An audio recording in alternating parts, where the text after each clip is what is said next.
So the Dreamachine was an idea from an artist called Brian Geisen. As the story goes, he was on a bus going down a really straight tree-lined road on a sunny day, and he was falling asleep against the window. He described himself as entering this transcendental state, and he saw extraordinary visuals, colours, patterns, kaleidoscopic shapes, and as soon as the bus left the trees, it stopped. His invention, the Dreamachine, was really simple. So it was a patterned cylinder that you put on a record player, you hang a light bulb inside, and then the light comes through the holes in the cylinder at the right frequency to kind of create this. Rather than seeing it as an object, we're turning this into an experience. One of the most radical things is that we are inviting the public to come in and to shut their eyes and do nothing. One of the great joys of the Dreamachine project is that the scientific and the philosophical aspects have been built into the project from the very beginning. We're investigating a phenomenon that's still not widely understood, how flickering light generates this kaleidoscopic, vivid, immersive range of experiences for people. So we're really making something that is internal and quite transcendental and personal into a collective experience. Because of the nature of the experience, we're hoping that what will really happen is that it will engender conversation. And so every stage of the Dreamachine has been designed in a way to really enable people to talk to each other. This particular project is unlike anything because your eyes are closed and your brain is creating the visual. It's the first time I've actually composed something specifically to be played in a 360 dimensional sound.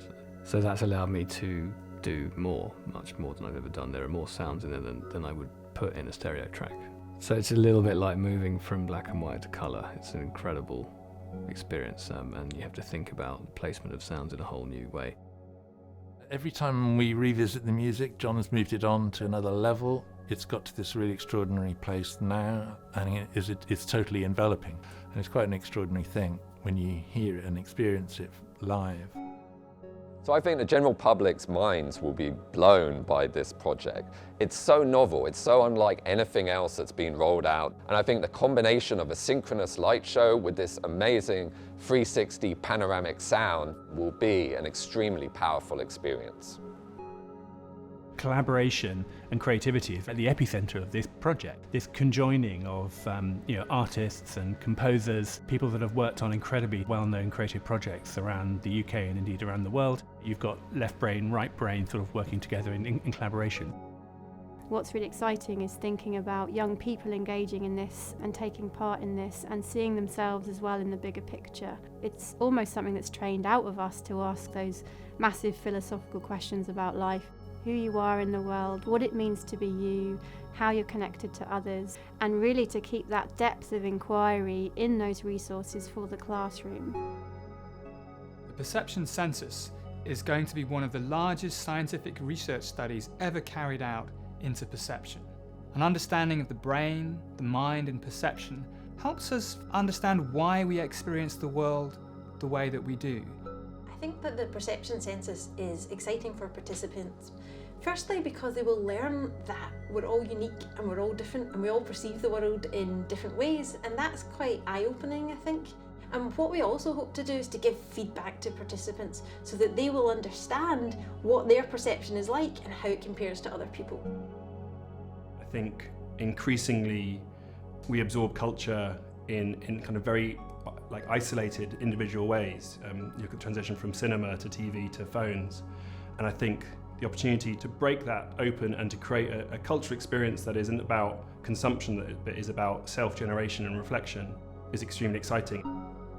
For me, seeing the responses of participants when they come out the other side of the curtain and they've just had this experience and they look to each other or they look at us, is just so rare and so magical that someone can have that surprise in their life and that you can share in that moment. Being inside this thing is kind of magic. It completely sort of envelops you. It saw the entire universe go by behind my own closed eyes. I'm severely visually impaired. Normally I struggle to see colours, I saw colours that I haven't seen for years, vibrant, powerful, passionate colours. It was just absolutely, I found the whole experience absolutely fascinating. It made me feel quite, emotional. It's just when you come out you think, wow, that felt really, really brilliant. I'd recommend it to anyone, regardless of their age, because they could get the same feeling. Having the ability, like Dreamachine, accessing that part in your brain, which is just like, this is what your subconscious is thinking about, like without you even knowing. It's just like, our brains are powerful. They are very powerful things. I would consider it a life-changing thing to go through, 100%.